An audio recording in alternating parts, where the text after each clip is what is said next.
अस्सलामुअलैकुम नाज़रीन, सरेआम कोटली न्यूज़ के साथ मैं हूं आपका मेज़बान अब्दुल कादिर। नाज़रीन, इस वक्त हमारे साथ मौजूद है पाकिस्तान तहरीक इंसाफ के मरकज़ी रहनुमा मलक निसार साहब। नाज़रीन, 8 फरवरी को जो है वो पाकिस्तान में इलेक्शन हुए, आम इंतखाबात हुए। पाकिस्तान तहरीक इंसाफ की जानब से ये इल्ज़ामात लगाए गए कि ये जो इलेक्शन हुए ये धुंधली ज़दा इलेक्शन है। इस हवाले से जो है वो आज़ाद कश्मीर पाकिस्तान तहरीक इंसाफ के सदर जो है वो क़य्यूम नियाज़ी साहब की जानब से एक एहतजाजी कॉल दी गई है, जिसमें पुरअमन एहतजाज किया जाएगा पूरे आज़ाद कश्मीर में। इस हवाले से कोटली से जो है हमारे साथ मलक निसार साहब मौजूद हैं। ये एहतजाज को ये लीड करेंगे, इनसे गुफ्तगू करते हैं। अस्सलाम वालेकुम। वालेकुम सलाम। सर, खुश आमदीद सरेआम कोटली न्यूज़ की स्क्रीन पर। सर बताएँ, आप कल जो है वो एक पुरअमन एहतजाज की कॉल है। ये एहतजाज जो है वो किस नौइयत का होगा और कितनी देर जारी रहेगा? इसकी स्टार्टिंग कहाँ से होगी, इख्तिताम कब तक होगा? जी बिस्मिल्लाहिर्रहमानिर्रहीम। सबसे पहले तो मैं आपका शुक्रिया और सरेआम का शुक्रिया कि आप हमेशा हमारी आवाज़ बनते हैं। तो इसके साथ हमारा ये मेरा ख़्याल है हमारी एक सीरीज़ होगी एहतजाज की, लेकिन ये उसकी कल पहली कॉल है। और हमने सरदार अब्दुल क़य्यूम नियाज़ी साहब की हिदायत पे, सदर जमात हैं उनकी हिदायत पे और ख़ान साहब की हिदायत की रोशनी में ये प्रोग्राम तरतीब दिया है कि हम इंशाल्लाह रेस्ट हाउस कोटली से, PWD रेस्ट हाउस से इंशाल्लाह एहतजाज वहाँ से अपनी रैली का स्टार्ट करेंगे और शहीद चौक तक इंशाल्लाह वहाँ पे इसको ख़त्म किया जाएगा। लेकिन उस दौरान अपने आवाज़ उठाई जाएगी। हम इंटरनेशनल मीडिया और नेशनल मीडिया को इंशाल्लाह एड्रेस भी करेंगे कि जो हमारे साथ जो मैंडेट चोरी हुआ है, जिस तरह हमारे मैंडेट पे डाका डाला गया है और आज के दौर में इस तरह के आप फार्म 45 देखें और फिर फार्म 47 को देख लें, तो ये सारी दुनिया ने इसको बतौर एविडेंस पेश किया है कि ये धांधली हुई है। तो मैं समझता हूँ कि ये ज़ुबान ज़द आम और पूरी दुनिया को इस चीज़ की समझ है कि हमारे साथ क्या जुल्म और सितम हुआ है और पूरे जो पाकिस्तान का निज़ाम है उसको खिलवाड़ किया गया और उसको एक मज़ का खेस बना के रख दिया गया है। और मैं समझता हूँ कि इस पे आवाज़ उठाना हमारा बुनियादी हक़ है और इंशाल्लाह हम कल इस एहतजाज को 11 बजे शुरू करेंगे और उसके आगे घंटा डेढ़ घंटे के अंदर। अच्छा मलिक साहब, आप पाकिस्तान की तारीख उठा के देख लें, वहाँ पे जब भी इलेक्शन हुए, जो पार्टी हारती है वो हमेशा दूसरी पार्टी पे ये इल्ज़ाम लगाती है कि ये धुंधली हुई है। और ये कोई नई बात नहीं है कि अब जो है वो पाकिस्तान तहरीक इंसाफ के साथ धुंधली हुई है। तो इस हवाले से आप क्या कहना चाहेंगे? पाकिस्तान की तारीख में इसी तरह ही आता जा रहा है कि हर वक्त जो है जब भी इलेक्शन होते हैं तो यही कहा जा रहा है कि धुंधली हो रही है।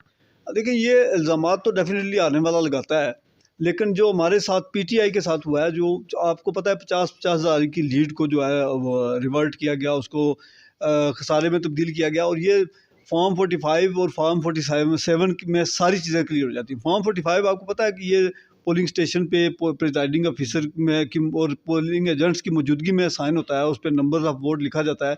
फिर आगे जो टेम्परिंग की गई है, आज आप मीडिया की ज़ीनत बनती हुई चीज़ें देख रहे हैं। मैं समझता हूँ कि जो जिस थोक के हिसाब से इस दफ़ा ये धांधली की गई है, शायद पाकिस्तान की तारीख में कभी नहीं की गई है इससे पहले। और ये फिर ये सोशल मीडिया का दौर है। ये जो दौर है इसमें हक़ाइक़ को छुपाया नहीं जा सकता। इससे पहले तो मीडिया का इस तरह ज़ोरदार मीडिया मौजूद नहीं था जिस तरह कि आजकल सोशल मीडिया है या दीगर मीडिया है। तो फिर सब चीज़ें आवाम के सामने हैं। इसका ये जो पूरा एक इलेक्शन कमीशन का इसमें रोल है और जिस तरह जिन जिन लोगों ने इसमें किरदार अदा किया, मैं समझता हूँ कि पूरे जो निज़ाम है उसको चैलेंज करके रख दिया गया। और फिर ये नालायकों की टीम हम पे टोला एक मुसल्लत किया जा रहा है, जिसकी ना कोई पज़ीराई है, ना कोई पब्लिक में इनकी से है। फिर ये इनको कोई प्लान भी नहीं है कि इन्होंने पाकिस्तान की मईशत को, जो हमारे सबसे बड़ा चैलेंज है वो माशी है, तो उसको उन्होंने कैसे सेटल करना है, कैसे IMF से जान छुड़ानी है, उसका जो कर्जा जात है उनको कैसे अदा करना है, इनके पास कोई प्लान नहीं है। बस ये एक तो पंजाब में अब कॉस्मेटिक इंडस्ट्री जो है वो बहुत फ्लरिश करेगी और ये उनके कॉस्मेटिक जो मयर्स हैं वो आपको नज़र आ रहे हैं आजकल, कभी इधर अपीयर हो रहे हैं, कभी स्कूलों में घुस जाते हैं और वहाँ पे कल तो आप उनकी इंसल्ट हुई है, बाकायदा जो हमारी मैडम है उनकी इंसल्ट हुई है। तो मैं समझता हूँ कि इनको ये अवाम जूते मारेगी आने वाले वक्त में, कि जो इन्होंने मैंडेट चोरी किया, आज बच्चे भी उनसे उनके गिरबान पकड़ रहे हैं।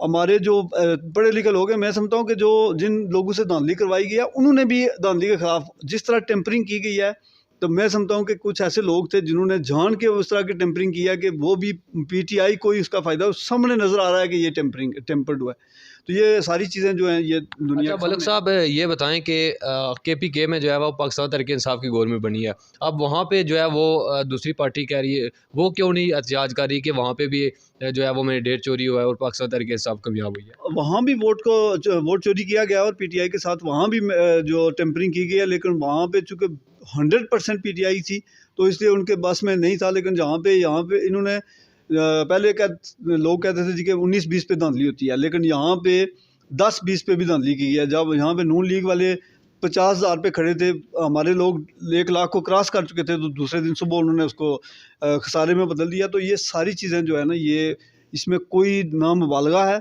और ना कोई बेसलेस इल्ज़ामात हैं। ये सब विद प्रूफ आप फॉर्म 45 पे कैलकुलेशन कर लें तो मैं समझता हूँ कि नवाज़ शरीफ खुद अपना इलेक्शन हार गया है।